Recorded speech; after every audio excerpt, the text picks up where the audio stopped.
This podcast is supported by Progressive, a leader in RV insurance. RVs are for sharing adventures with family, friends, and even your pets. So if you bring your cats and dogs along for the ride, you'll want Progressive RV insurance. They protect your cats and dogs like family by offering up to $1,000 in optional coverage for vet bills in case of an RV accident, making it a great companion for the responsible pet owner who loves to travel. See Progressive's other benefits and more when you quote RV insurance at Progressive.com today. Progressive Casualty Insurance Company and Affiliates. Pet injuries and additional coverage and subject to policy terms. Hey, I'm Frank, and I have hidradenitis suppurativa, HS. Before starting Cosentix, I was so uncomfortable with my symptoms, like not being able to sleep on white sheets or wear white clothes. Now I can appreciate the little things. Cosentix secukinumab is prescribed for adults with moderate to severe hidradenitis suppurativa, HS. Don't use if allergic to Cosentix. Get checked for TB before starting. Increased risk of infections and lowered ability to fight them may occur, like TB or other serious bacterial, fungal, or viral infections. Some were fatal. Tell your doctor if you have an infection or symptoms like fevers, sweats, chills, muscle aches, or cough, had a vaccine or plan to, or if IBD symptoms develop or worsen. Serious allergic reactions and severe eczema-like skin reactions may occur. Learn more at 1-844-COSENTIX or Cosentix.com. You're stronger than HS. Ask your dermatologist about Cosentix. I am Madison Timmons. I'm Chris Soucy. And we're paranormal specialists who live in the most haunted city on earth, Savannah, Georgia. Every day is Halloween in our line of work, so join us as we spin true tales of haunts, murders, and disturbing Savannah history.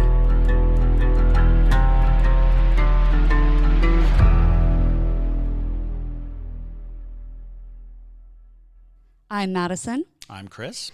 And welcome to the most haunted city on earth.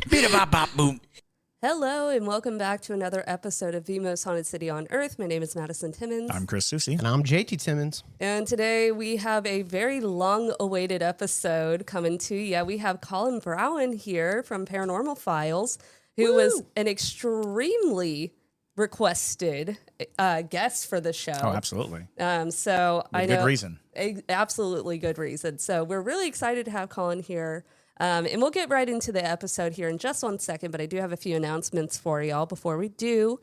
So first off, coming up this month for Haunted City Summer, we have our first investigation of the summer, which is going to be at the Old Tondy's Tavern here in Savannah. It's now Bubba Garcia's. Immensely haunted place. I've been doing all my research for the deep dive, and y'all, it's going to be good. It's going to be a good episode. Hell yeah. And so we are going to be doing that investigation as an overnight on the night of June 25th. It's going to start at 10 p.m. Eastern Standard Time. And we are going to be live streaming all night long for the Parajunkies. And it is always a lot of fun to do that because they catch things sometimes that we don't even notice. A lot of great Discord during that as well. And that's a great reason to join Patreon now, because that way you get to join us for the entire evening instead of just 2 hours, and then we cut you off. And it might be in the middle of a good part, so you never know. But also coming to Patreon here soon, we have a new feature called the Evidence Locker, which is super cool. Now, that sounds daunting, I know.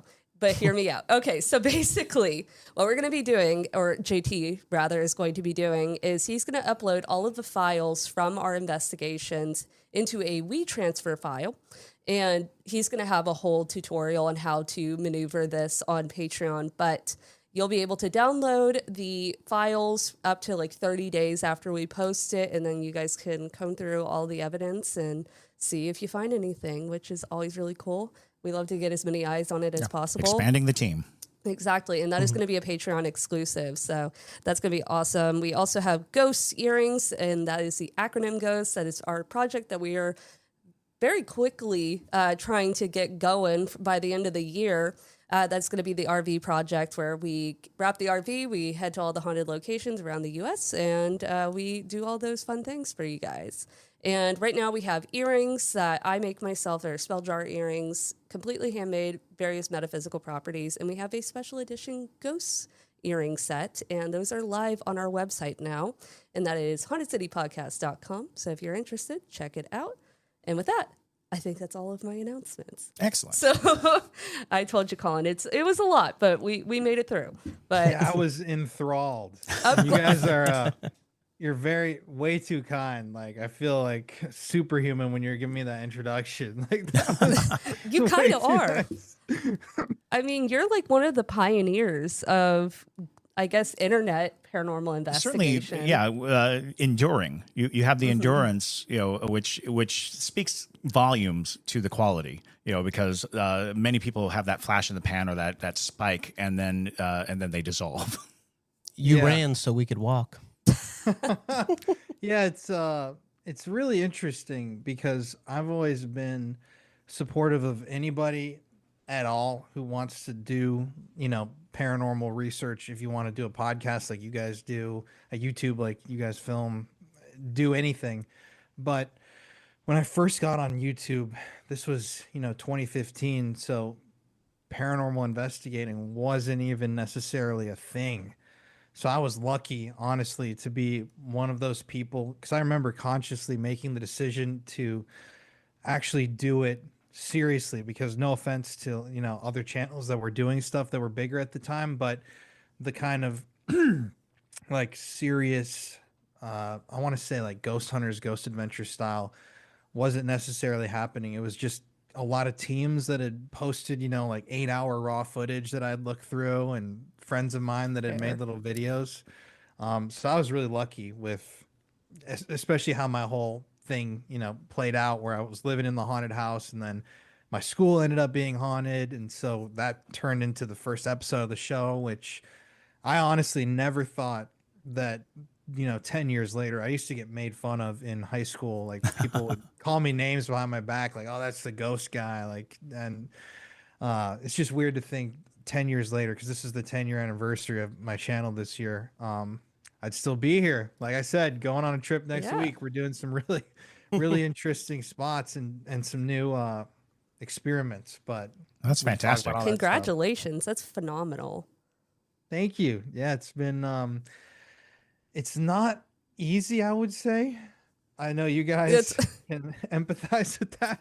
Absolutely. It's like a lot of just long nights and I still edit all my videos myself. So it's like finding the time, especially when you travel, and then it's like a 3.5 hour long documentary, and I'm like ghost hunting till 3 a.m. and then editing till 6 and trying to sleep.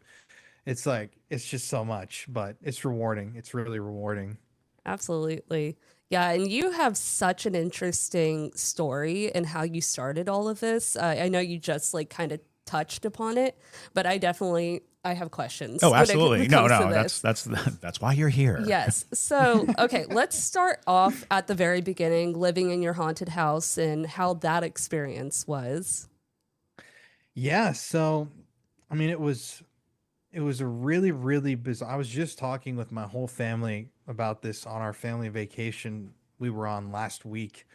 And they were bringing up things that I even forgot had happened to us that are just so wild. So it's a really weird chain of houses in my family. Like the house when I was first born that we lived in at the time, we moved out when I was, I think, like 5 or 6 into another house. And then I found out years later that there was actually a murder in that home. And Wow. it turned into a meth lab in the garage, which is just insane to think about, And was this in South Dakota? Yeah, this is in Okay. Sioux Falls. And I was writing about how I heard the sink in my bathroom, like turning on in the middle of the night. So it's just kind of crazy to see these like little seeds that are planted back then. And then we moved into the house that ended up being haunted when I was in high school. And it was literally the very first day that we were moving in when my family, we were moving boxes in and my sister was moving stuff into her room. She's 4 years younger than me. And so we left the house, my mom and dad and I, to go get more boxes and left my sister Tessa there. And by the time we came back, she was like, locked herself in her room. She was trying to pull the whatever wiring off the window, the little mesh, to crawl out because she said she heard men in the kitchen talking and stuff moving around. And, to be honest, I'm like, dude, you're like tripping out. What the hell?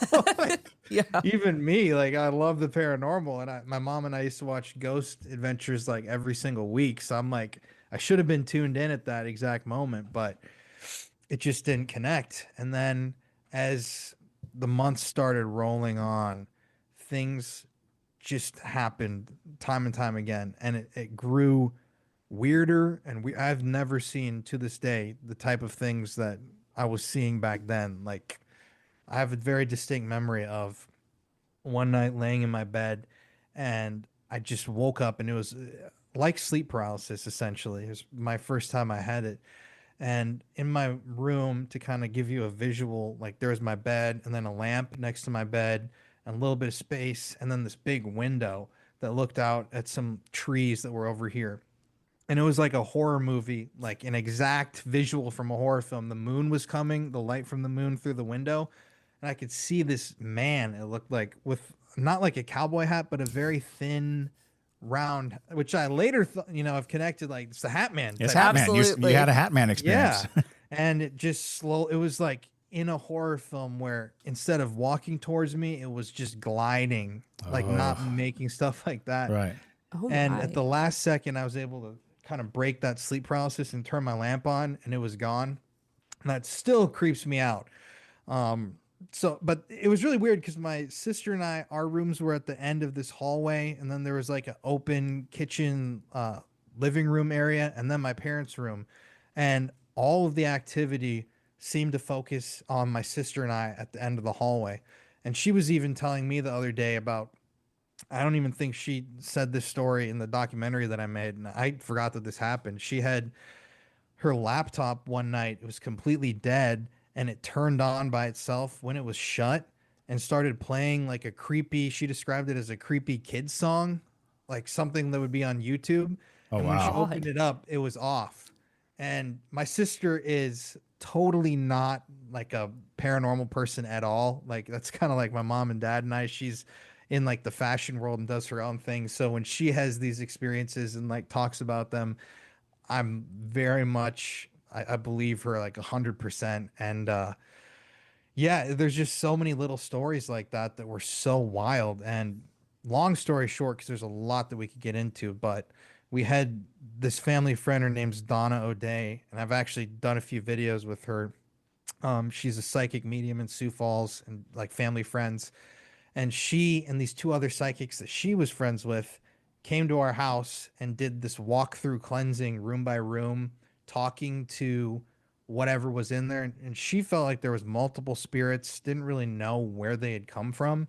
And they did this cleansing, and apparently it worked. We lost all of our power in our house about an hour after they left. So it was really strange. And this was on my birthday, December 22nd. So I had all my friends over that night for like a slumber party. This was in high school. We were just playing video games. And at the middle of the night, we heard what sounded like a person just smashing their fist into the window downstairs. And it was so loud, it shook the house. And my parents came down, and they're, like, what the hell are you guys doing? Like, don't break anything. Like, what's going on? And we were all freaked out. Like, we don't know. We went outside. It was snowing at the time, looked out the windows. There were no birds. Like, that was another thing that used to happen in the house that is really strange. Like, birds would just smash into the windows constantly and die. So we even had deer. Like, I have these really graphic pictures that I can't obviously put on YouTube, but multiple times deer jumped over our fence in the back. This happened twice. And this, like, I don't know how to describe it, the wrought iron, like, spike caught on the deer's leg both times, and it snapped the bone. And so we came home 2 different times, and there was just a dead deer, like blood everywhere that had died on the property. So just That's weirdness crazy. like that. Yeah, that's super weird. And yeah, they did the thing, the cleansing, and then the freakiest part was the next day for my birthday, we went to like one of my favorite restaurants for lunch on my actual birthday. I should have said that it was the day before my birthday when they did the cleansing. Then it's my birthday, but the birthday party was that night. So it's, and the psychics were actually there at the restaurant eating lunch. And it was the most just bizarre feeling to see them. And then they walked over to us, and before we said anything to them, they said, did you guys have some sort of a noise at your house? I can't remember, like 2, 3, whatever time in the morning. And we're like, yes, we did. And they said that they had all met up because they had all experienced that in their home. So they were there talking about it. Wow. And I'm like, this is just mind-blowing shit. And so at the end of the day, it did calm down, but it really didn't go away. Like some of the more freaky experiences actually came after they did this cleansing. Like we had one time when I was on the phone with someone in my room, home alone, and I heard a baby cry literally right next to me in my bed. And then coming home, my mom and sister were in that open living room kitchen area, and they heard a baby cry like from the downstairs echo up. And so they told me about it, and I'm like, oh my God, I actually had that exact same thing happen to me. And then once again, like some sort of a movie, my dad at the end of work that day walked in through the garage and made some kind of just offhand comment like, do you guys leave like a baby doll on out there or something? I just heard like a doll go. And I still get chills from that too, because my mom and sister and I looked at each other like, oh my God. And that has no explanation. I have no idea. They're all different parts of the house that are not connected by any hallway or. And was that the only instance of the baby? It's very interesting because it almost seems to be like a cycle of spirits, Right. Different spirits that are finding purchase in your house. Yeah, because it was the baby and the Hat Man thing. Right. I had something that The men arguing or men talking. arguing. Yeah. And so mom, it's possible that the cleansing took care of like a very specific like spirit or entity, but the others are just bubbling up. That's crazy. Yeah, it's really, interesting looking back at it because some of the stuff was really aggressive. And back at the time when this happened, my mom and I were so freaked. We actually went down to the courthouse in Sioux Falls, and the historians let us into the old records area, and they brought out all the old deeds and stuff. So we found the family that lived there originally on the property in like the late 1800s, and the mother and daughter had death and burial records, but the father and son didn't. So they just randomly hypothesized, oh, they could be buried somewhere there because it might have been before they had, an official city cemetery. Sure, of course. It's like, look, Dakota territory back then, there wasn't necessarily like, the nice cemeteries that we have now, especially in South Dakota. So I initially thought it was these two guys, these male spirits who were pissed because my parents actually built the house. So it was like there was nothing on the land before. Right. So I didn't know if that's what it sounded like at the time. That's a pretty classic story. I mean, that's kind of Right? one of those, straight out of the book. You've built this on ancient burial ground. That kind of, I know. straight out of a movie. But that's late now. Like just talking to my family last week, there was like a very kind of sad, dark event that happened in my family literally the week before we moved into that house. And it was very traumatic for all of us. And it caused like a lot of grief and pain and suffering in our lives. There's a lot that I could get into there. But essentially the way that I think of it now is like all of our vibrations were so low. I feel more like something was attracted to us because it wasn't, absolutely.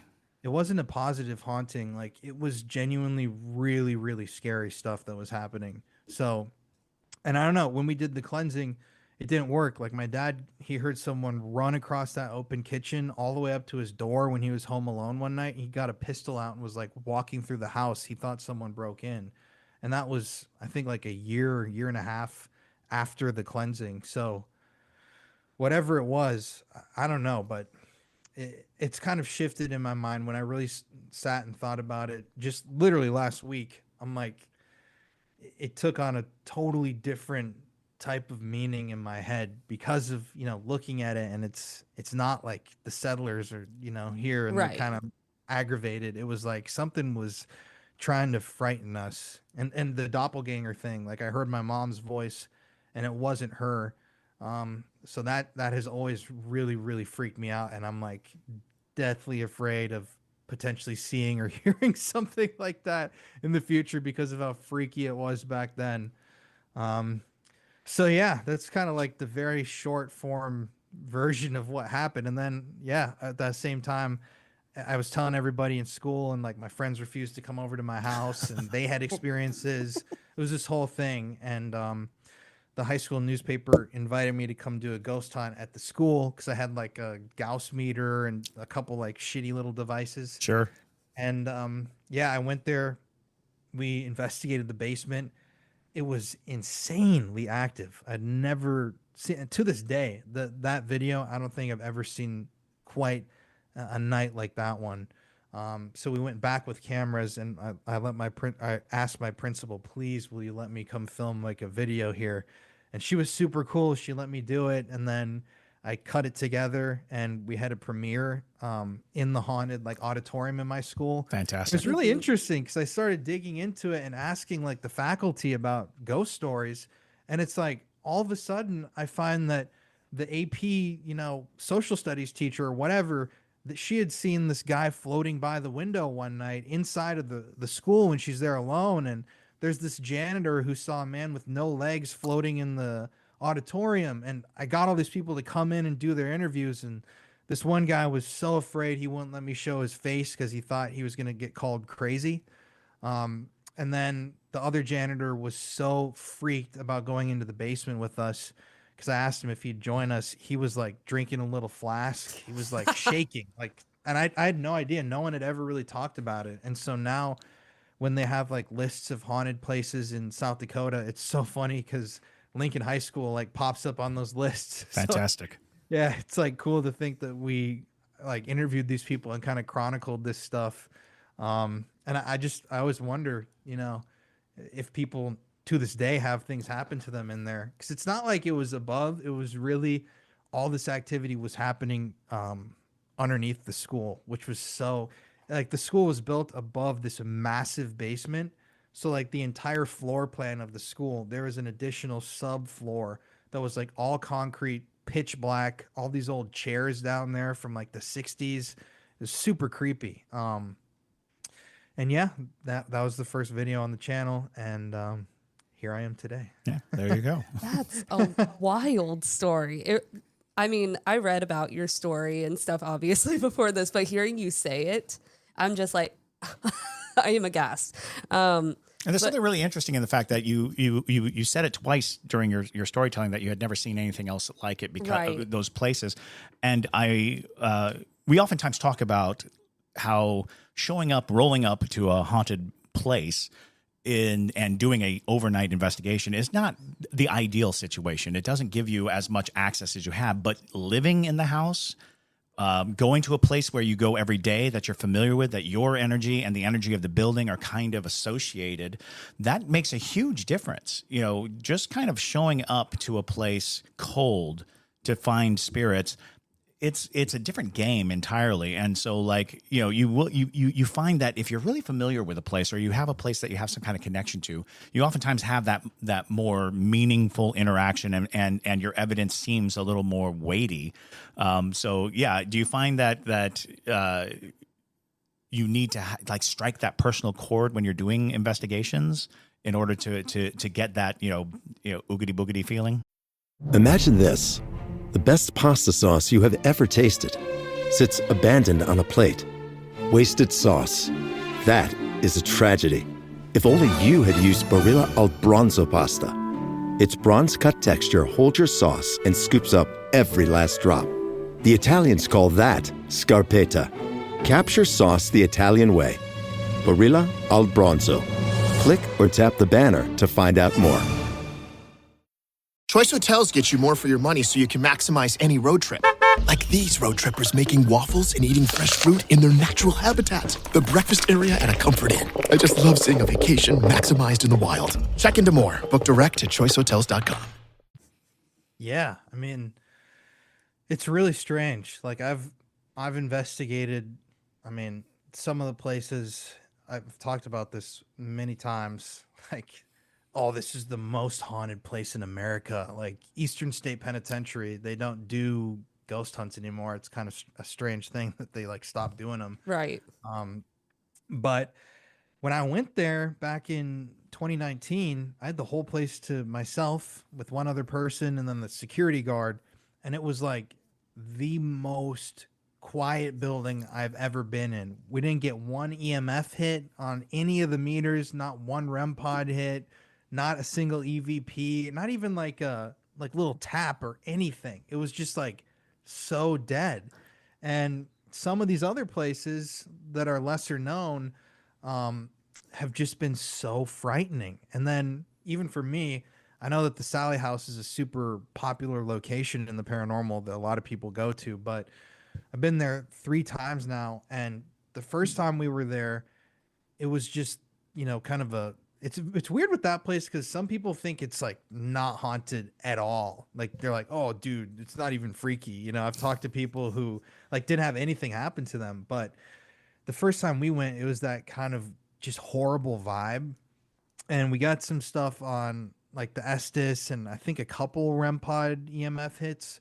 But then the second time when we went back, after we had all had these weird dreams after the investigation, we had a completely different night where it was like making fun of my dad with some of the responses that we captured to the point where he like started crying, like he broke down because these responses, they were really relevant with my aunt who died. And it just sounded like they were like alluding to my aunt being in hell, which is so crazy. And we obviously had a crazy investigation that whole night. And when we went back the third time, it was like a month before I went to rehab. So my energy was like completely chaotic and very just like a negative presence over me of battling addiction.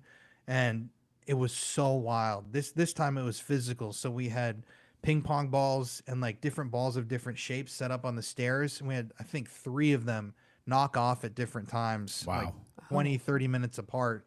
And just all these different things happened. So in that case, I feel like it was kind of a relationship with the location where each time we went back, it got heavier in a way. Sure. Were you going with different people or was it the same team every time? The only one that was different was the first time we went, we had Courtney, my wife, with me. And then the last time we had Courtney's brother, Connor, who is like, a full part of the channel now. It was kind of when he was like just starting out with us. So yeah, because I oftentimes wonder about that as well. Is like, when you form a team, when you have people who kind of rely on each other in those circumstances, those situations, those kinds of bonds must also have some kind of resonance when you go into these haunted places. Because I have a lot of theories about like those really super popular over-investigated spaces where the spirits are kind of placated by their reputation. They don't need to show off. They don't need to reach out. They are being acknowledged through videos and people all around the world paying attention and knowing that they exist. Their need for getting your attention or reaching out or interacting with you becomes very minimal. So I've noticed that too. Like if you go to these super celebrated haunted places, it's a little bit of a tooth-pulling situation trying to get evidence and things because you're kind of walking in the same steps and paths that so many people have done. And I think the spirits get into a routine as well. They're overfed ghosts. They're overfed. Don't feed the ghosts. Yeah. Right. I mean, also, like all those places, it's so many people's different energies that they're bringing in. Like, I can't imagine a place, even like I've never done Waverly Hills, but I've had so many people say that it was like so dead for them. And I've had that experience at so many spots. Yeah. So we did investigate. Yeah, we were lucky enough to get Waverly Hills just kind of on our own team. Yeah. And it was, so I kind of agree with that. So a lot of the space, it was very quiet, but we weren't entirely sure if that was caused by one particular spirit that literally followed us our entire investigation. And we knew it was him because he was very vulgar. He was very... he presented himself through the Estes method with the same type of language. And it's like, it's too coincidental that we would get it on different floors with different people doing, it was very odd. So we were always like, that's Tim. There he is, that misogynistic, jerk ghost. Well, and we were kind of warned about him by the owner, Tina. And so she said, there's this jerk of a ghost. And he, honestly, rile him up. It's a lot of fun. She loves doing it. And so we were like, well, if you give us permission to rile him up, Chris's wife, Megan, loves being mean to men. It's true. So we're like, Megan, you're the perfect person for this. And it worked. But we weren't entirely sure if he was just kind of holding the mic the whole time and nobody else could get in. But I feel like Waverly Hills as a whole is more about the overall energy of the place. It's very, even though it's not that far from downtown Louisville, it seems remote. It feels remote, very remote. And the whole time you just feel dread. You feel like somebody's watching you behind your back, like, you know. It's also one of those things where you figure it plays very heavily on the season that you go, what time of year you're going, what is the energy of the space for the season. Because I find that, you know, those spring and summer investigations can be pretty tame because spirits, this is my own theory. No, I relate to that. I was going to say spring and summer. Right, because they pull from the air. They can pull that heat out of the air and feed themselves. They don't have to come to you for attention or for anything like that. And I find that that's kind of one of those things. It's like, oh, you know what? This is if we can figure out whether or not there's like emotional spikes throughout the year, or if we just rely on the fact that when it's cold, ghosts get hungry. You know, they get desperate for attention and energy. Right. I mean, I feel like all of my most powerful experiences have really happened when it's colder out. Yeah, absolutely. It's Yeah, so that's my theory as well. Yeah, I don't get it. I mean, well, you know, it's one of those things where people are always like, oh, here's a cold spot. And the theory was that in order to get a cold spot, the spirit is actually drawing the heat out of the air. But if there's no heat in the air, the source of heat becomes you. You know, you're the heat in the room. Right. And the spirit's like, oh, I'll just, you know, pull off of this. And I think that has something to do. I mean, that's really rudimentary, but I do think that because I have the same experience, you know, a lifetime of looking for ghosts. My most harrowing experiences have been when it's chilly, when there's a chill in the air. it's weird. I mean, I've also thought, you know, just all the environmental factors, especially for me, my favorite time to investigate is either during thunderstorms or when it's cloudy and rainy, or like weirdly enough, when it's snowing and super cold. Yes, absolutely. Like, those have been the best for me. Yeah. Well, and there's also something about that too, because like, and the South Dakotan idea is how hardy you have to be to live in those climates is probably how strong your spirit is when you pass. You know, I some of the most devastating experience I had with spirits were in Kansas. And it was like during that, you know, harsh winters, harsh, you know, bitter colds. And it was like when people were surviving here, they were using every bit of their energy to stay alive. So it makes sense that the spirits use every bit of their energy to be present. And you have that kind of notion that, yeah, maybe there is something to the idea that these cold and harsh climates do ingratiate the spirits to act, you know, to be more interactive. Right. It's a lot of my friends too. We've all talked about this, and everybody that I've talked to agrees on that kind of same notion that it's always better in the winter / fall. And I don't know why. Even, I mean, it also sucks when you're trying to investigate and you're like sweating your ass off. Like it's so hot. That's true. That'll be That's us a very next good point. week. It's like, let's get comfortable. I would like to be comfortable if that's all possible. We did this. We investigated the Hinsdale house in 2023. And the first time it was absolutely crazy. And this was in the winter. It was freezing cold out that night. And we did this, like, we don't do them anymore, but we did a Ouija like blood session where we all put our energy on the board and put blood on it and like opened a portal. Holy mackerel. Yeah. And so that was a lot. We don't advise hold on, that we you have a do button that. for that. No. Yeah, we don't do that anymore. But we went back, like, so that was in February, I believe. So we went back in July of that same year. In the sweltering heat. Yeah, and it was so goddamn hot because we tried to dress like, we tried to go specifically for like Ed Warren in the 70s in the Conjuring films. So Yes. all wool. Yes, so we all had Polyester. sweater vests, yes, and like pants. That's And brilliant. I had a tie on all the way up to my neck because we did a fake like mock exorcism with an actor in the house to see if that would spur anything to come out. Oh, that's cool, actually. Well, yeah. It was Oh, I'm sorry. Keep going. no, I was just gonna say it looked cool, but it was the most miserable like 4 hours of my life in that thing. Like my whole shirt when I took the vest off was like dripping with sweat. It was sure. so bad. No. There's the 70s were no fashion time. That does not. So I think another question that you kind of briefly mentioned is that like your dad had in a house that technically has no association with him. He had such a personal experience. Is that a common theme with your family members? Like, do you guys typically get really accurate things? Because I have theories. Yeah, if that is the case. We do discuss that specifically with long-term ghost hunters, but Yeah, no, it's my dad. Weirdly enough, we've talked about this in the videos a lot.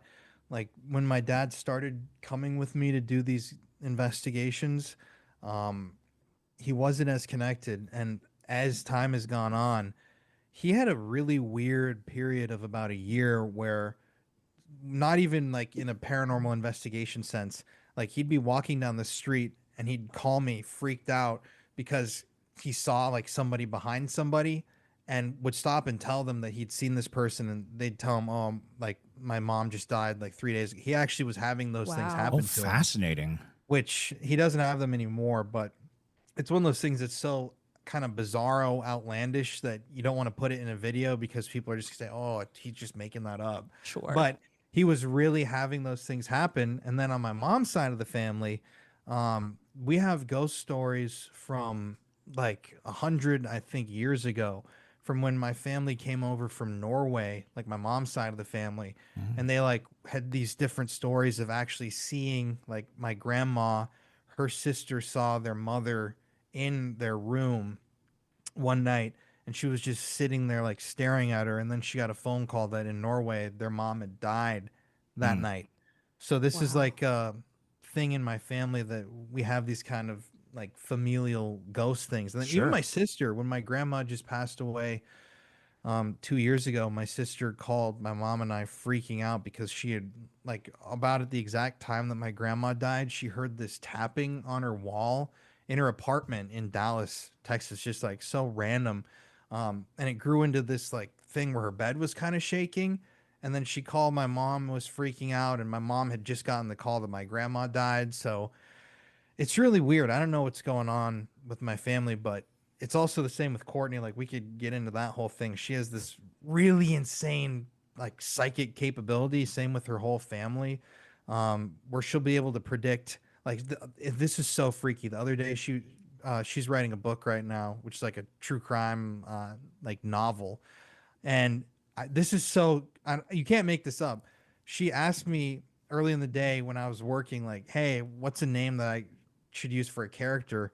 And I'm like, "I don't know." Like, I was trying to think of something, and she came up with this name. It was like something like David Crawford or something like that. So she wrote it down, and literally like 5 hours later, she starts screaming, and I'm like, what's going on? And some random person on Facebook had friended her with the exact name, no relation to anybody, no, not friends with anybody she knows or any of Courtney's family. It was the exact character for character name that she had picked out for this guy, like just some random name.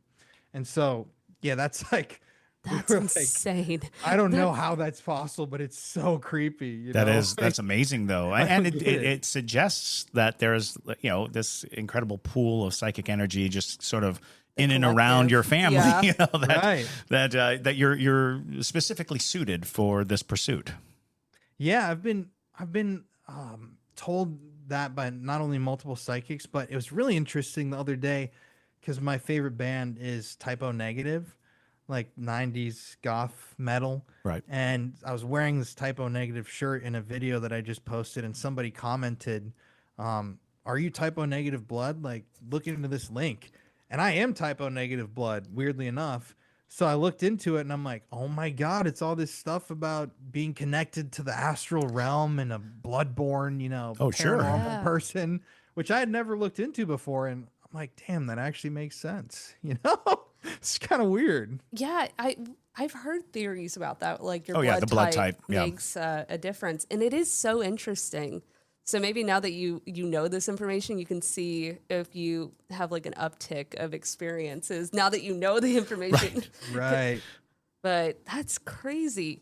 So I know you dabble in the true crime as well. So we'll ask you a little bit about that. Chris hates true crime, but I love it. I don't hate it. It's just not my cup of tea. So is it kind of a natural path that you took from paranormal into true crime, or did you just like already have an interest in the true crime world too?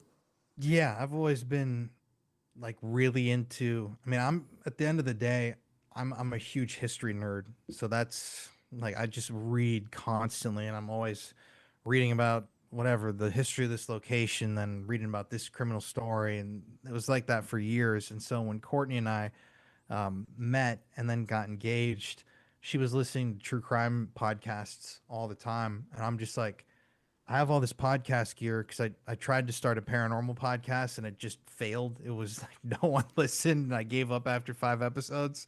So I was like, I have all this gear, we should just do a show. And I'm just so lucky that Courtney is who she was, because we started this thing and then it blew up into Murder in America, where she could quit her job and do it full time. And yeah, like my investigations specifically, I've always gone for true crime related places as kind of like passion projects. And then in the last, I think I lost them. No, we're here. No, we're here. Oh, Sorry. My screen just froze. But yeah, I've just been going even deeper into a lot of these cases, and it's just weird. Like my biggest video that I did last year, like the one that the most people saw, was about the Austin drownings in Texas. Right. Yes. And oh my gosh, crazy it's stuff. crazy. Like I was with one of those guys on the night that he went missing. What? Back in 2019. I was actually on it's called the Rainy Street Ripper. Yeah. We were Right. on Rainy Street drinking, and I took the photo of him that ended up being used by the police when he was missing. Holy It was cow. this whole thing. And so yeah, I had this like personal connection. And then also when it comes to Courtney, it's kind of insane. Like she was also meant to be doing this because her great grandmother murdered her great grandfather with an axe, and her name was Lizzie. So it's just like, it's just weird kind of connections. It was predestined. I know. Oh my God. So yeah, the Rainy Street Ripper thing has been crazy. Like in the last couple of weeks, I've been reached out to by tons of news agencies. I don't know if APD is they're going to actually say something about it. They must hope be. so. It's been boiling for so long that they have to make a comment at the very least, right? Yeah. Right. Yeah. Well, yeah, I mean, the way they've been going about it is so lame. I'm just like, you can't say that a bunch of men who were last seen on the same street, who are around the same age, all just mysteriously die in the same lake. That's not how life works. That's crazy. No. Yeah, and it's interesting because it is one of those because I learned all about that in social media. It was entirely a groundswell of people on the street going, "This is happening, people. Yeah. This is what's going on. These are the people. These are the victims." And it was like, how interesting that we live in a time and day when the citizen detective or the citizen journalist is getting more sway and more action than the people we're relying on. I know. It's so, I mean, when that happened, all of us knew right away that something was really wrong. And back then, it was before necessarily there was this big string of, clusters that keep happening of men that are missing and then end up in the river. And I lived in Austin for 7 years, and it's like, I mean, I could rant all day about this, but it's very interesting because for another video that I did earlier this year, we did 2 different paranormal investigations, one that was in Minnesota and one in La Crosse, Wisconsin, investigating the smiley face killer theory. Right. And I actually got to interview the two detectives, and I worked with them on the video who created the theory and have worked with all the families.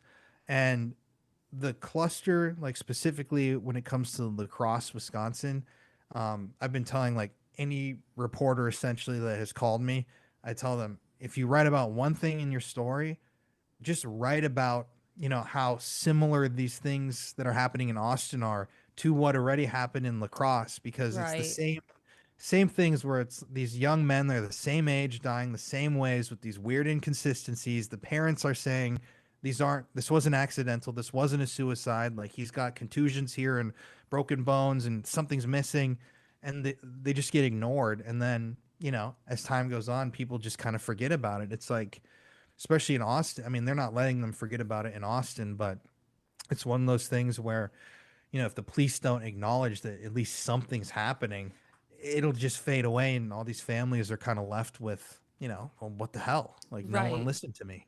Well, and it's so interesting too, because after JT and I went to Austin last year, we like really did a deep dive into all of this. And I saw on Reddit a bartender who works on Rainy Street say that they had a person come up to their bar, and it was like super dead because it was like a random like Tuesday night or something. And the person said, yeah, I've just been out here killing insert gay slur. And I'm like, how do the police get this information and say, we're not going to look into that? That's just, I don't know. It's yeah, there's so many stories like that too.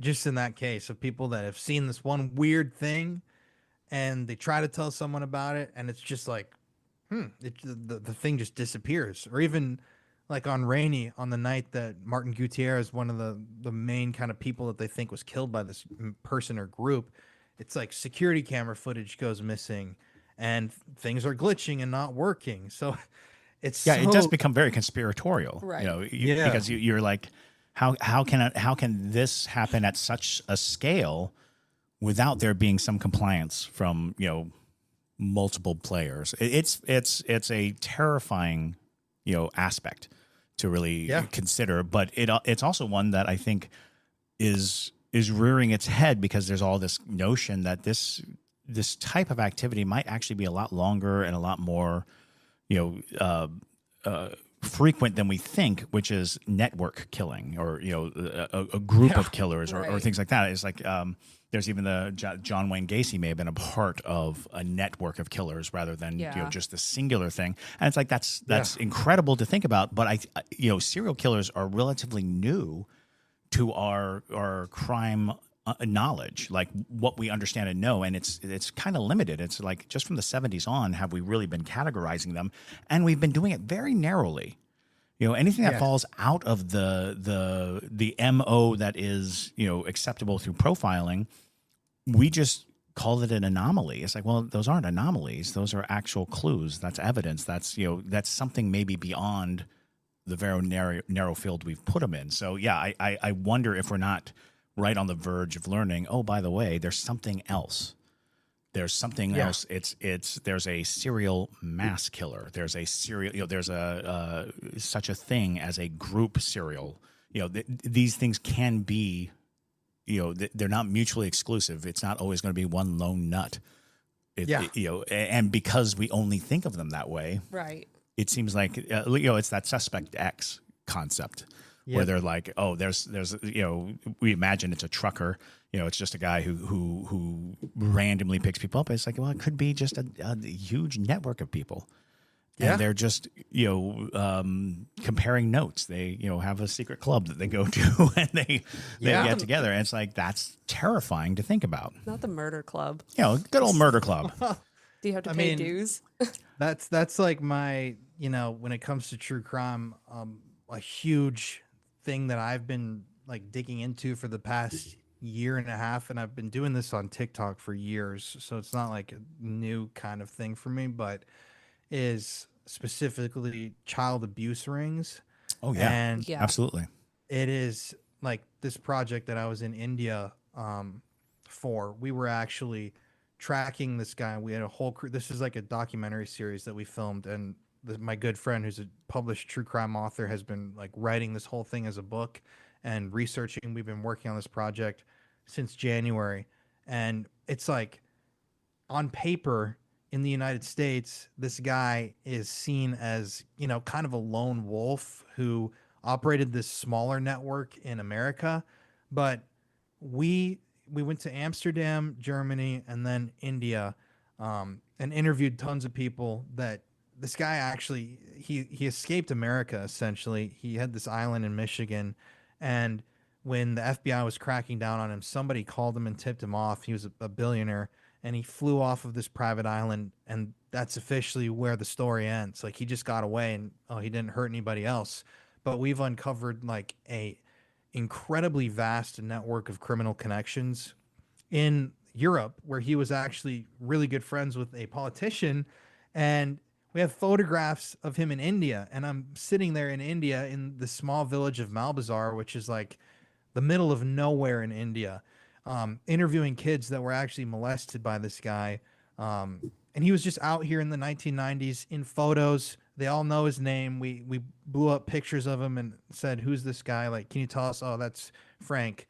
And that's been really instrumental in my kind of growth. Is what I want to do here is like talking about this stuff and kind of like exposing it to a degree, because it's like you said, John Wayne Gacy, that's another guy just like this guy. John David Norman was his, you know, pedophile connection. Right. And Philip Paskey, his employee, is like John David Norman's cohort in prison. So it all ties together in its own way. And I've been trying to use like my paranormal videos as a way to like work in these stories to help raise awareness about a lot of them.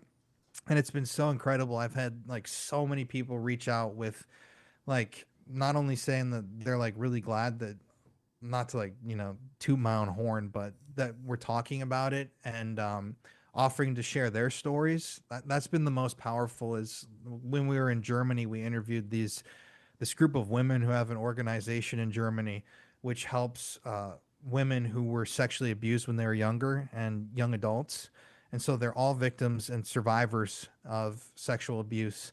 And at the end, like, we were crying with them, and I'm like, "Thank you guys so much for like doing all this for us and for coming out." And it's crazy. This footage is so nuts. They have a museum in Germany in the house where this woman was molested by this pedophile ring. It's her old home, and she owns it.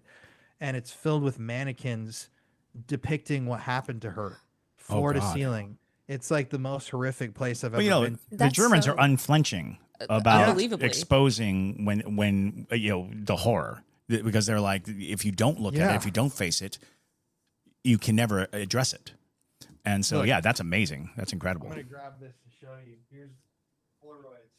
Part of this project is I brought a Polaroid camera, and we've been shooting all these different mediums, but like, this is just like one of the mannequins that's in there. Oh my God. Lord. Yeah, meant to symbolize like her grandfather, and I just have tons of pictures. Oof. But like them crying with me and saying, they were like, "Yeah, no one's ever listened to us." And so that's really powerful. I'm like, it's so crazy. You feel like you're going nuts. Like, I'm trying to make these videos and I'm showing people like, here's the police documents, unredacted. I FOIA'd these and I got these, and here's the like legitimate proof. And I still have people, you know, that say that you're just like crazy, that it can't exist, whether it's the Austin serial killer, a pedophile ring, or, you know, ghosts in general. Like, I think it's crazy that people can flat out deny that there's any possibility of a spirit, when it's like, for millenniums, there's been accounts of paranormal activity, whether it's a spirit sighting or like, you know, whatever. Right. It's like, Well, you know, tales old as time. Society does this very strange thing where they kind of guard you against conspiracies, because the conspiracies are what's going on behind the curtain, and they give you a deep, resonating fear of being called crazy or being seen as, you know, a fool. And people's fear of being a fool can drive them to the most distant lie. because they're like, as long as I told the same line, I won't be called a fool. I won't be recognized as that. And it's so dangerous. And that's one of the things that we learned doing this podcast is how many people have stories that they don't share for fear of being called crazy. For fear that if they told the person next to them, the person they trust and love the most, that person would judge them. And that fear of judgment is something that is kind of built into our structured society to keep us from, running off and pulling the curtains down and pointing at, all these things that are going on. Because not all of them are insidious and terrible, but a lot of them have to be behind the curtain. Otherwise, the machine as it runs probably wouldn't run as smoothly. So, yeah, it's so bizarre because you're right. When people are staunchly dedicated to denial, it's like, what are you gaining? Because there's nothing wrong with simply saying maybe. Right. Exactly. Or being open to the concept, but people won't refuse to even do that. And it's like, what are you holding on to so tightly that you can't allow for these things? Because, one of the best things you can do with this platform is open people's minds or open people to the opportunity of addressing things that need addressing. Because there are terrible things that are happening, and maybe we can do something about it. But at the very least, we could put a light on it and say, see this terrible thing. That's like Courtney and I, with our podcast specifically, and on my YouTube too, we've done like a number of cases that we feel did not, receive the attention / justice that they deserved. Like, especially like Austin serial killing, that whole thing. I started a petition and it's got almost 7,000 signatures. Wow.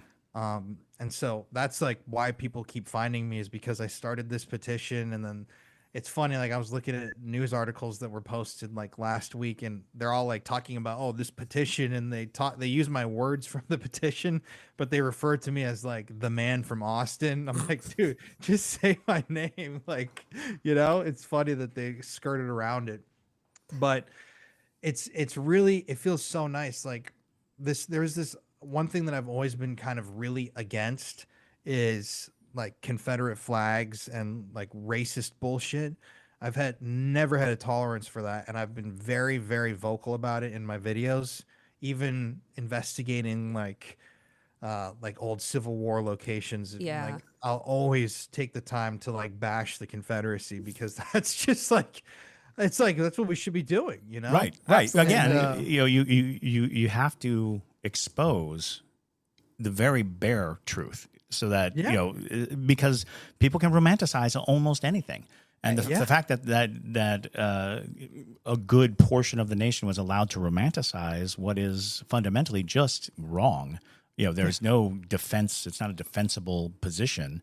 I had to go to high school in the Deep South, and their curriculum called it the War of Northern Aggression. In the book, in the history book. That's crazy. And would not allow slavery to be the cause of the war. Was not the underlying thing. And it was fascinating because our teacher 100% drank that Flavor Aid and was 100% in on the notion that it was the North meddling in our individual rights and our freedoms, and it was just like, how weird that this was the 20th century. This was this was post civil rights movement. We should have at least had the open discussion, right? That it would never. There is no acceptable way to defend that ideology. So we are kind of weirded out because we are surrounded by plantations. Mm-hmm. By we just recently renamed a square. Yeah. Because it was named after just this incredible racist piece of crap. Who's not even from Savannah. Not even from the state of Georgia. Right. And so it's just one of those things where you're like, we do tend to celebrate the wrong things sometimes. Yeah. In a weird way, though, it's a nice part about ghosts because of the fact that it allows you the opportunity to revisit history to understand why the paranormal is happening. Oh, absolutely. Yeah. And you get to talk about like what was deplorable and what was broken and what causes angst and horror and pain. And those are like the links of what causes a spirit to, have a presence anywhere. Yep. It's very true. Yeah. Well, sorry, I didn't mean to cut you off. Go ahead, Colin. It is your floor. That's like, obviously horrible history creates such intense hauntings. And it's like, I've always gotten shit from whether it's like, it's so crazy. Like I even made a video on Instagram like 2 months ago talking about a building that had like a swastika on it, or it was like in the shape of a swastika, or no, that one was crazy too. But this other one was about this guy. When I was in Wisconsin filming paranormal investigation of the old Baraboo Inn, which is a super cool place. Like years ago, this guy was telling me, because I was editing the video like 2 months ago of the footage from back then. And this guy was telling us about this abandoned Hitler museum in rural Wisconsin that was actually created by a Nazi who came from Germany. And so like I made this TikTok and I'm like, dude, this is like the craziest shit. And I was like going through the story, like, I can't believe this happened. And it's like so insane, like 5,000-6,000 comments, and they're all like, dude, he did no wrong. Like, why are you bashing this innocent guy? And I'm like, oh my God, I always somehow I end up fighting like Confederates and freaking Nazis in my comments. Like, yeah, well, I and don't that's know how. It's the joy of TikTok. The most bizarre thing, I never thought that my innate hatred of Nazis would ever come in handy. Like I was like, well, it seems like a waste of hate to be angry at Nazis. No, it turns out you should probably hold on to. You should keep a healthy hatred. You can exercise it if you need to. Yeah, so that's, it's to go back to like the historical thing. It was really cool because a few years ago we did, I was doing a series on like lynchings and crimes against Black people in Texas specifically back in the 40s and 50s. And like there was one town that I filmed that it's actually right near the Haunted Hill House in Texas. And I worked with like somebody there at the Hill House who got me access to this courthouse in this town. And I actually had the judge, this courthouse is supposed to be haunted. And the judge was giving us a personal tour of the courthouse. It was closed. And he's like walking us around, crawling up in this attic, talking about this history, like crouching in the like woodwork.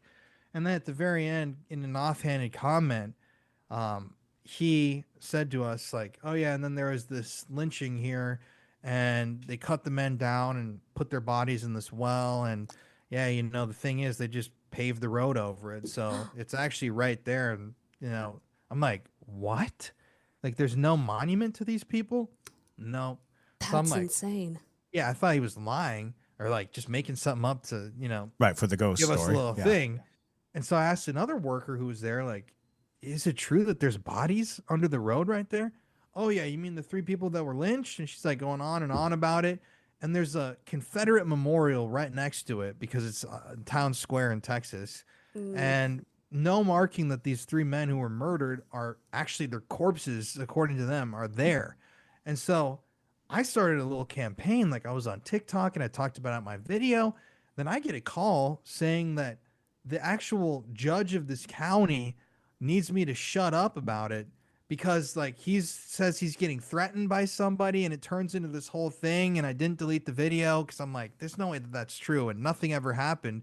But it just went to show like that's a good thing that people are doing with the paranormal. Absolutely. Like right. Teaching people that this shit, no matter how bad it was, actually did happen in these communities. Yeah, and everywhere. Without that recognition, you're only going to agitate those spirits more. You're only going to have more damage, more psychic and spiritual damage. And it's so bizarre that we live in a time when we can't simply say, yeah, that was bad. Yeah. How hard is it to just say, yeah, that was really bad. Let's not do that again. Not going to do it again. Because I think people are even quick to be like, well, we'll never do that. It's like, yeah, but now acknowledge that it was bad. Now acknowledge that it happened at all. Because people get so defensive about who they are today. And it's like, just slow down and start with that you recognize how inhumane, how unjust, how wrong it was, so that we can just move on. Because the longer you deny its injustice, the more unjust it is. Mm-hmm. Yeah, I mean, even like growing up in South Dakota, like the genocide of indigenous peoples. Oh gosh, yes. Like, I've talked endlessly about that in my videos. There's always people that are triggered about it. And I had this one experience because I've always been like very outspoken about all these sorts of things in my videos. Like I was trying to film at this school. It was like an indigenous boarding school, like one of those schools where they would whitewash children here in Texas. This was like 6 years ago. I still have the messages. And I emailed the Facebook page that like manages this abandoned school. I'm like, yeah, I'd love to film here. And they're like, oh yeah, tell me about what you'd like to film. So I sent them like a paragraph talking about how I want to kind of talk about this history where these children were essentially kidnapped, brutalized, like whitewashed, a lot of times slaughtered and buried in these unmarked graves, and like kind of teach people about this real history. And she sent me back this message like, you have no idea how savage these people were, and sometimes they deserved it. And it's like, oh my God, you're actually sending me this message when I just told you my feelings about this? So that just shows me like that those sentiments, sadly, are still out there. And I'm like, oh, absolutely. Well, and because people grow up in these little echo chambers. Yeah. You know, and that and unfortunately the media has not really helped us until, you know, the last 20 years, I suppose. There's been more of a representation, but it's a tricky game, you know, because people are like, well, we have a specific culture that we've actually cultivated over the last 200 plus years, and it is exclusive, you know, and if you were to, you know, topple that exclusivity, you're going to find out that there was a lot of ugliness and there was a lot of injustice, and then people are going to be uncomfortable with the positions they have, and you don't want to make people uncomfortable.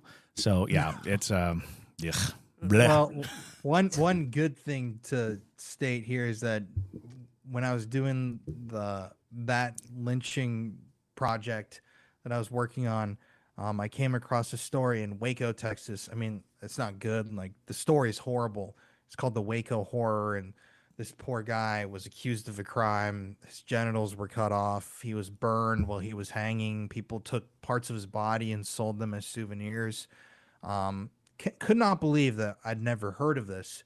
And so I tried, like Courtney and I did an episode and talked about it on Murder in America, and I tried to blast it out on like TikTok, and some of my videos got really decent views, and we started a petition, and it got, I can't remember, like 8,000 signatures, something like that. And it kind of just went away, but it got sent to like the historical board and all those agencies that I looked up where it would have to go to.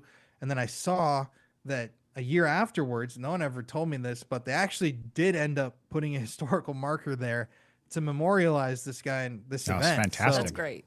That is incredible. I don't know if I had anything to do with it, but it was just one of those things where, you know, I really care about these stories. And so to put your heart into trying to help somebody out, or like a spirit that, you know, has never been recognized, and then to see that at least, even if it wasn't me that played a part in it, like they did something. But you were participating. You know, yeah, that's important to acknowledge, because it's like, it's not about taking credit. It's about working at the goal. Right. And however the goal is achieved, you are working on it. You are working towards it. And that's, you know, that's highly commendable. And, you know, there's so many times when what we want to say, when we want to go out in the middle of the street and, you know, bang a drum and scream, we oftentimes don't, simply because there's a lot of inconveniences to it. You know, we find ourselves, oh, well, you know, I'm going to have to fight off, you know, the throngs of internet, you know, trolls and all these things, and I just don't feel like it. I don't want to wake up tomorrow morning to 1,000 angry racists. I'm Nazis. Or Nazis. I was telling Courtney, I'm like, I can't believe I'm actually fighting Nazis. I know, right, Indiana Jones. Like, what the hell's going on? This is so weird, dude. Yeah. Well, y'all, on that note, we are out of time. Well, actually, we're gonna do the Q&A. Like, I know we were talking about doing the fix afterwards. Yeah. We'll just do the Q&A right now. Oh, okay, Yeah, great. because I have all the questions and we're ready to go. Sounds Excellent. good. Cool, So cool. JT, go ahead. Yeah. So, Colin, Pair Junkies asked a few questions, and so I selected out of those a few to ask you. Frenchie asks, what do you use or perform for protection before and or after visits / investigations? Ooh.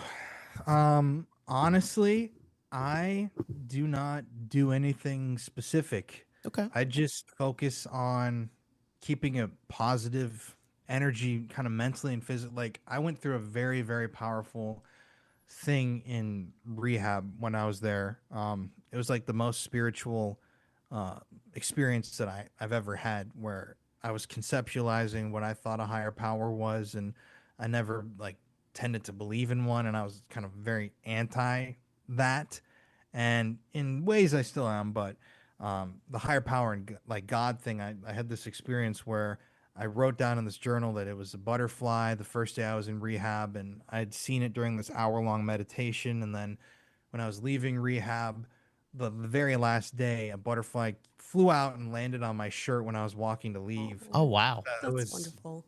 Yeah, and so that's why Courtney and I went and got matching butterfly tattoos. There you go. Nice. That's so So, cool.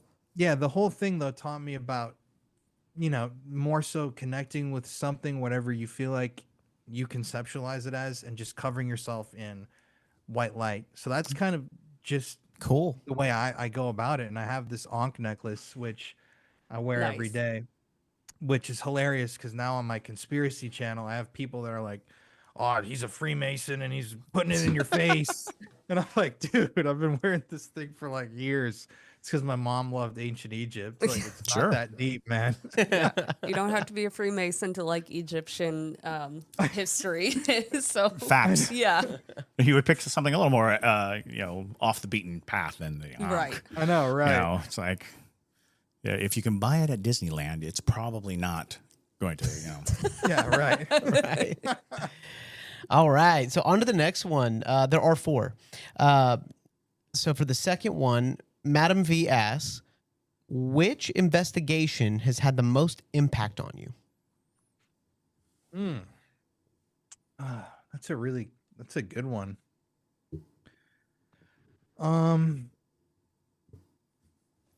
There's been so many that were so crazy. I'm trying to think. I think one that really deeply stuck with me was doing Pennhurst back in 2019, before it really became like a huge thing that people were going to all the time. I was so unbelievably just like mind blown at the end of that night. I could not sleep and my heart was racing in my hotel room. We had this one moment that I will never forget, where we were in one of the because this is like nowadays, if you go to Pennhurst, because I've been there I think 4 times. Nowadays they have all these string lights up and it's like it's all cleaned and everything, but back then this is when they were charging like $5,000 a night. And this is a random little tangent, but I was gonna bring the rapper Lil Xan with me to film, and then he pulled a gun on someone in LA the day before, and his agent called me and was like, dude, he's not gonna make it. He's not I'm going to make it. "Oh," I told this guy, he's like giving me Pennhurst for free because I got Lil Xan.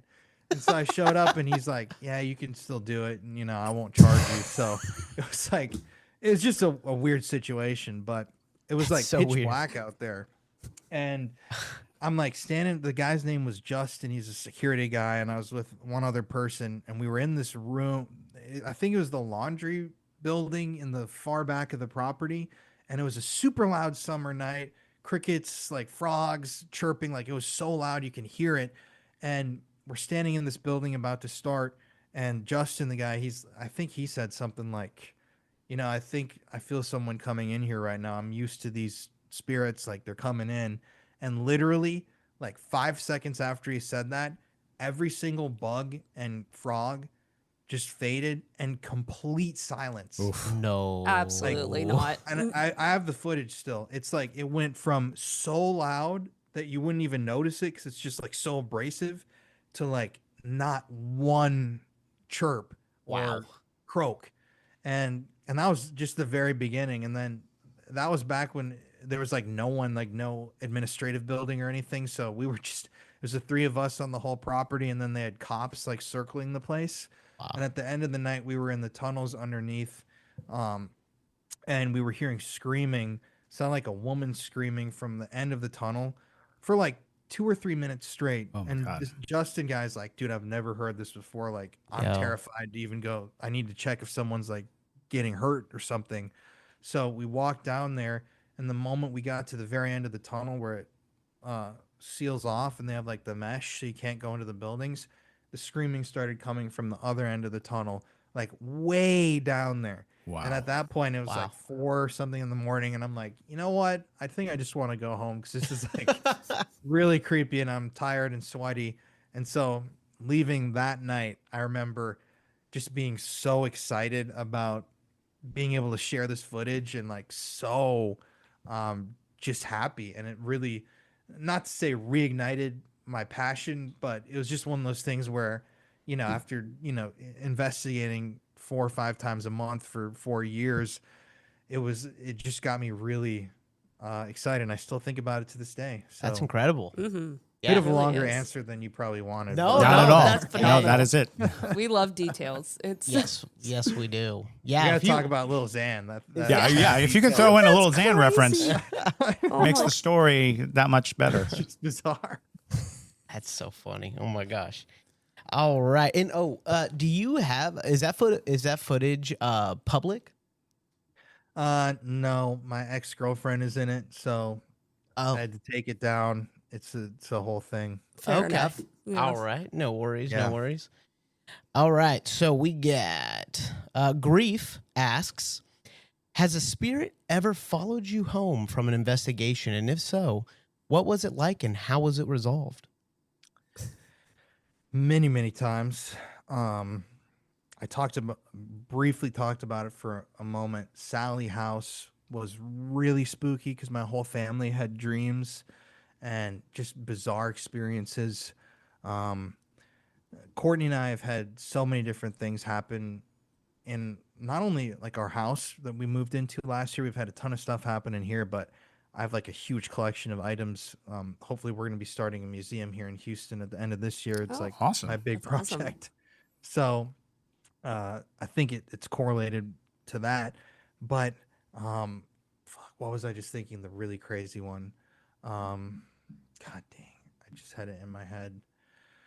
Our apartment, this isn't what I was thinking of, but our apartment one night, Courtney, I went on this trip filming and I came home. And this is so freaky. I have no explanation for this still. This happened last year in our apartment here in Houston. Came home from a trip. The night before I came back, Courtney was in bed and she had sleep paralysis and she saw someone walking in front of the door in the bedroom. Oh, yeah. And so I'm like, you know, that's really freaky. And I came home the next day. She thought someone had broken in for a second. And it was like a weird thing. And that next night, we have a cat. We have 2 dogs and a cat named Kitty, and it's so cute. But the next morning in our apartment, we had somebody call us from the front desk and say, hey, do you guys have like a Siamese cat? And we're like, yeah. They're like, she's downstairs. Do you want to come get her? I'm like, what? And so we cannot figure out for the life of us what the hell happened, because to put it into perspective, the door in the apartment is one of those, I don't know if it's like the spring loaded or whatever, but when you open it, it shuts. Right. It's very heavy. So you have to physically you'd have to push on it to open it. And when Courtney and I went to bed that evening, our cat was between us because she always sleeps with us in bed. And so there's literally no physical way that she actually got out into the hallway of our apartment, and a neighbor heard her like meowing, opened the door, and then eventually brought her downstairs. And then they went through and saw who owned a Siamese on like the apartment and called us. So either something had come home after filming, and I don't know, it opened the door. Someone or- apported your cat into the hallway. Yeah, Not- literally. Oh my Or That's terrifying. That you know, is. someone opened the door and Yeah. was creeping on us. I don't, Yeah. That's Wow. even scarier. Even creepier. Yeah. Yeah, and so those are the things that happen that you really wish you could, you know, like get on camera because Right. just. I'm like, to this day, Courtney and I talk about it like that is one of the weirdest experiences that we've ever had in our lives. Oh, Yeah. that's what I was trying to think of. I did this whole video a few years ago because Courtney and I, when we first started dating, went to this abandoned nursing home in Texas. And I used to do nursing homes all the time just because the energy inside of these abandoned care homes is so bad. All the sure. Yeah, abuse, absolutely. Yeah. the sadness. So we went to this one and they had this big trash pile essentially of like bed rails Oh gosh. that they'd have on the sides of beds. Right. And they're like demolishing the place at the time. So Courtney and I are like, should we take one of these? Like, it's kind of cool. Yeah, sure. So we took it, and something that was the most insane decision because we started to have things happen in our apartment. I went to LA to be a part of this event on the Queen Mary before Halloween, and Courtney was home alone for the very first time in my apartment because she moved in with me. And she said the bed railing flew off the wall, and Oh, she God. like sent me a video, and it was on the other side of the room, like not just fell Holy off. crap. We had mounted it with nails, just like nailed it in, and it was all the way across the room. And we just had all these just bizarre things happen. And so I actually did a whole video where we kind of like did like a not mockumentary, but recreation of what happened, and we filmed it like kind of Hollywood style and showed people like like those shows. And then at the end we brought back the railing and it stopped. So Sure. Wow. that was really, really, really bizarre because I have a lot, like I have some of my items that I have right now are from like this one Ed and Lorraine Warren case. Like it's this pendant that these people that bought from this family, and they said that this independent psychic said that there's like the most powerful demon that they've ever dealt with sealed inside of this pendant, and it's like in the photos of the exorcism they have. I have copies of all this stuff. Wow. But nothing crazy. No demons in my house. But that damn bed railing, it Yeah. was like Yeah. Bed that's railing will do it. Yep. That's Yeah. creepy. craziest thing I've ever experienced. That's not the first time I've heard that happen to people either. Oh yeah, though. the taking of souvenirs. Well, yeah. so there's the Telfair Academy nursing. Well, I guess Mary Telfair yeah, Hospital. Yeah, the Women's one on Hospital. Forsyth. Yeah, yeah. So they oftentimes will put big piles out on the sidewalk of just like things. People die, and they're like, we don't know what to do with this, and so they put it out there, which is already disturbing because they turned a old women's hospital into an elderly An elderly care facility. Yeah. facility. That's crazy. But yeah, I've like known multiple people who have like, you know, they go like Dumpster diving and, dumpster diving, and they, you know, Yeah. especially as like broke college kids and stuff, and they take things home and they have just unbelievable experiences, very similar, like things flying, hearing noises, seeing figures standing at the foot of their bed, like until they get rid of the item, Yeah. it's gonna keep happening. So maybe that's a lesson learned. We don't take things from old people piles, but Old people. People files. You got a pile of old people. I'm just gonna grab one, drag it on home. All right. And Melissa asks, have you had any endearing paranormal experiences? We're going to end on a sweet softer note. note. On a sweet Yay. note.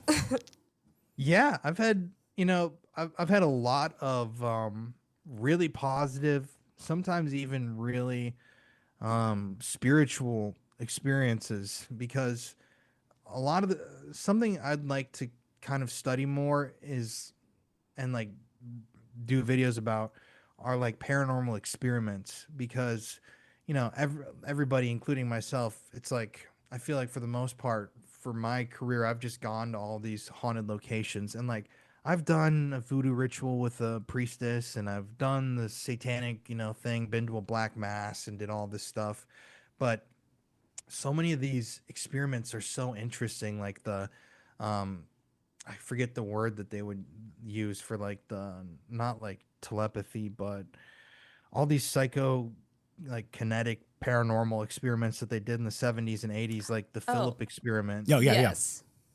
That sort of a thing. could, Like, I would The love to Project replicate that. Stargate? Project Stargate was one of them. Yes, Yeah, absolutely. Stuff like that. Yeah. I would love to try replicate, the conditions and hopefully like in the museum that we're planning on opening, I want to have a room that's like just dedicated to that sort of a thing. That's hilarious. so We just opened a paranormal museum here in Savannah. Really? Yes, and Nice. we have a Congrats. room where we're talking about how we're going to approach it, and one of them was either doing oral photography or doing the old school like tone, where you go through the different tones that are supposed to attune your abilities, to sharpen your psychic abilities and things like that. And it's like, so we have this little booth, and it's like we made it soundproof so you can sit in there, and it's like a little weird sensory deprivation booth. But the concept being, put people in a place where they get to experiment or have experience in just, all these things that we've talked about. We have the Zener cards out for people to test their extrasensory perception. But there are lots of really interesting, like even just remote viewing, because there's like a certain frequencies that you can play that are supposed to help people like focus and remote view. And it's like we could set up a remote viewing booth and literally have someone writing something, putting it in an envelope, and then having someone else try to, see what's in the envelope. That would be so cool. Yeah. Yeah. So Good when you're getting up and ready, give us a call. And Yeah, right. That'd be fantastic. So I had one experience last year where my mom, on Mother's Day, we were investigating, and one of our devices, we all interpreted it actually said my grandmother's name, one of the devices. Wow. And it was like this weird sequence of words that really made sense to my mom. And so she started crying, and we all felt like it was my grandma coming through. We've had like experiences where, it doesn't always have to be, obviously you guys know, scary. Like we've had nights where we're cracking jokes with the ghosts and the REM pod's going off, like it's laughing, like really fun experiences. And then I've had these weird, like I did this one video back in 2018 here. It was outside of Austin. I can't remember if I put it on like Craigslist or I found somebody, but this woman contacted me who said that she was in contact psychically with aliens. And I'm like, oh, sounds very interesting. Yeah. So we drove out, and no, this shit was insane. She was super nice, but she lived in the rural hill country, like super grassy, out in the middle of nowhere in Texas. And I'm interviewing her, and she brings out these like drawings that she made of some of these aliens, and she's going through them, and they're so freaky, like bug eyes and elongated faces. And then there's this one, she pulls the card out and puts it behind, and it's these two really tall, naked aliens, fully naked, like big packages. And I'm just like, oh my God. Like, she's really seeing these aliens. Like, this is crazy. Like, they're very detailed drawings.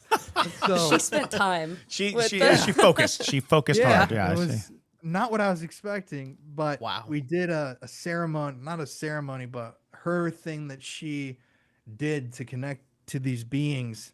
And it was like laying on a massage table and putting crystals all over her body and wearing these glasses, playing a frequency, and sat there for like over an hour just kind of watching and analyzing what happened.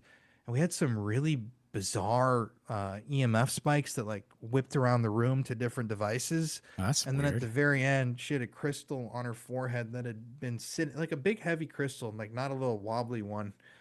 And she'd been sitting there for like 45 minutes, and on camera, you could actually see the crystal just go, like someone hit the top of it and just fell off her onto the ground. Huh. She wasn't moving. It just like, it's like someone flicked it. And I walked away from that just thinking, holy shit, did we just talk to like a alien or something? Sure. It's totally possible. Very strange radio device there, but yeah. The new title for this episode is going to be Well Hung Aliens. Well Hung Aliens. I mean, I could send you a photo from the video and you see what I mean. Were they, Absolutely. were they like the gray aliens, or were they those Nordic aliens, those long They were white the haired? Nordic. Yeah, because the second you said that, I was like, actually, no, I've seen images of the nude, like long white haired, kind of beautifully made aliens. I'm like, it's so fascinating when you see all of these comparisons in different cultures too, in different regions, and they're like, yeah, you get the little gray ones, you get the reptilian ones, and then you get these, Massive romance novel, cover boys who show up. Yeah, it was really interesting. I feel like last thing I'll say is on YouTube, especially, a lot of people, leave I see comments and I respond to people all the time when I can, saying like, the paranormal is not all scary and bad, right? And I'm like, I agree with you, because we have a lot of videos where it isn't scary and all bad. But at the same time, like when I'm going out to film and investigate these places, I don't know about you guys, but I always tend to try and pick the places with the darkest history and the this place is rumored to have a evil demon witch creature and whatever, because I want to experience that stuff. So it ends up turning into more videos skewed in that direction versus like happy hauntings, because that's just where you're choosing to go. And I've been to places that are like demon spots, and it's been nothing. It's nothing's happened. The bottom line is it's just better story. It's a better story it's because the kind ghosts are kind of pedestrian in story. They're very point A to point B. There's no intrigue in it. There's no, it's this person came and comforted me. This person came and gave me joy, enlightenment, and there's no question. There's not what happened here. It's always, it was my uncle, it was my grandmother, it was my loved one. And it's like that story is summed up so quickly and so easily that trying to, you don't have to pick it apart, and you can accept it at face value. But those dark stories, they're compelling because we don't want to be taken by surprise. We don't want to wake up in the middle of the night and have some dark, terrible thing, right upon us. And secondly, you have to examine it. You have to pull it apart because it's not clear. When there's some dark entity, it's not like, I know exactly what happened here. With these positive stories, it's you always know exactly that person loved you and is giving you love. That story is told in a sentence. Yeah, right. When you have the dark thing in the corner with red eyes growling in the middle of the night, there's a lot to unpack there. Right. Exactly. But I used to think I really talked a lot of shit about like demons and the demonic, and I still don't necessarily believe in like demons, like horned creatures, but I've tried to explain to people when I say like demon, and I always say this in every video, I'm using it as kind of like a catch-all term that people understand, because I really do think it's like some sort of inhuman energy that's not from us. Like the way things have played out, and even specifically in my life, things off camera that have happened, it has definitely shaped me into believing more in something. I mean, after 10 years of investigating, it's like there's something out there that I literally have no idea what it is, but it feels horrible. It does these horrible things, and it's always like people always call it a demon or some sort of creature, and it has no explanation. But there's so many people that have had those experiences that it's like these people, including myself and probably you guys, in golf, precision is everything, on and off the course. PGA of America chose advanced 5G solutions from T-Mobile for Business for smooth operations and seamless transactions. Together, we enhance ticketing and concessions for better fan experiences from gate to green. This is pro-level efficiency. This is PGA of America with T-Mobile for Business. Take your business further at T-Mobile.com/now. Running a business comes with a lot of what-ifs. But luckily, there's a simple answer to them. Shopify. It's the commerce platform behind millions of businesses, including Thrive Cosmetics and Momofuku. And it'll help you with everything you need. From website design and marketing to boosting sales and expanding operations, Shopify can get the job done and make your dream a reality. Turn those what-ifs into... Sign up for your $1 per month trial at shopify.com/special offer. We kind of lost you there for a second. There we go. Can you hear me? Yeah, Yes. we lost you for a second. Yeah. Right when I'm talking about demons. Yeah, Jesus. yeah, exactly. And we're literally like less than 20 feet away from like some very rotten energies. Yeah, so it's, some demonic, and we say that exact thing. We say it's a Yeah. catch-all term that it's something that you just understand. We're talking about a negative energy, an energy that might do damage or harm, and we're not even talking about evil, because evil is such a perceptive thing. It's just, it can do damage. And when we talk about it, when you say demon, people know instantly, oh, that's something that means me harm. It's like, good, because that gives you a base level of experience. But yeah, I generally don't go with the horned, red-skinned, fork-tongued, concept, the fallen angel storyline. Although I am well-versed in it, I don't subscribe to it because I think that it is more of an energy situation.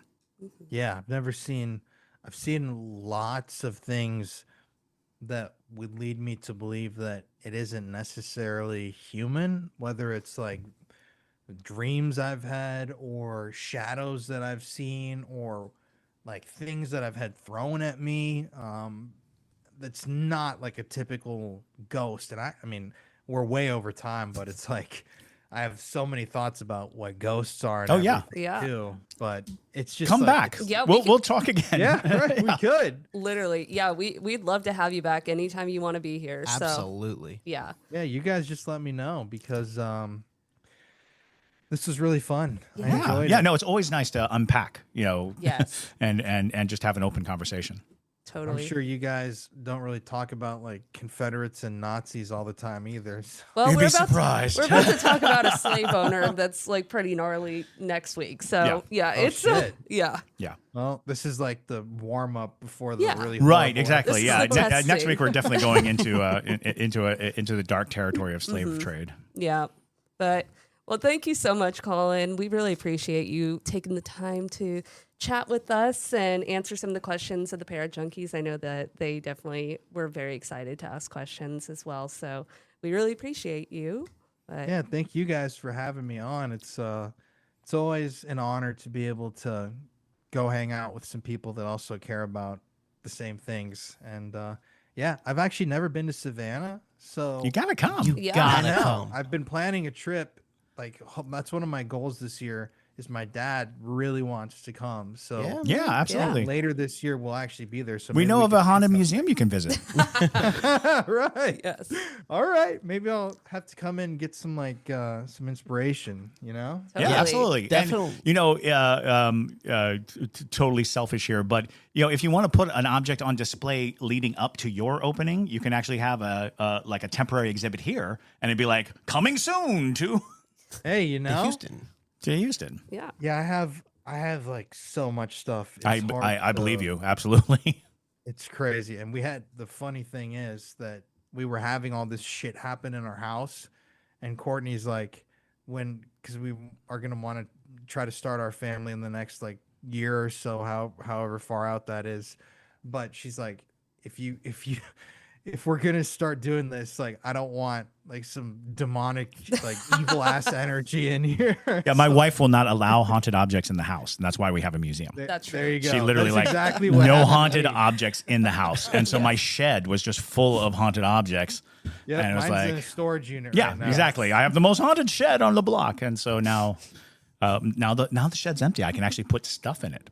So Gotta feel nice. yeah, Absolutely. But yeah, we'd love to have you back anytime. And let us know when you're in Savannah. Maybe Absolutely. we could do an I will. investigation Yeah. or something. we could probably hook you up with a haunted place to sit in. Oh yeah. Yeah. We got you. Absolutely. I'm 100% in. You got Savannah on lock, man. Yes. And before Savannah unlocked. we let you go, Colin, do you want to say any of your things you have coming up, your social media? Where can people find you, and what you're doing, and all the things? Yeah. If you want to watch the paranormal content, I am the Paranormal Files on YouTube, on Instagram and TikTok. They're all the same, even though on Instagram and TikTok I do kind of more true crime, paranormal story time mix. My wife and I's true crime podcast is Murder in America. If you only like true crime, you don't like the paranormal. And then if you want to get really weird and listen to me rant a whole lot about creepy ass shit, you can listen to the Conspiracy Files, which is just today I recorded 3 episodes. Nice. Before doing this. Love it. Phenomenal. There's a lot to talk about, you know. There truly is. Absolutely. There really is. But all right, y'all. Thank you so much for listening to today's episode. And we hope you have a wonderful day whenever you are listening to this. But with that, my name is Madison Timmons. I'm Chris Soucy. And stay spooky, y'all.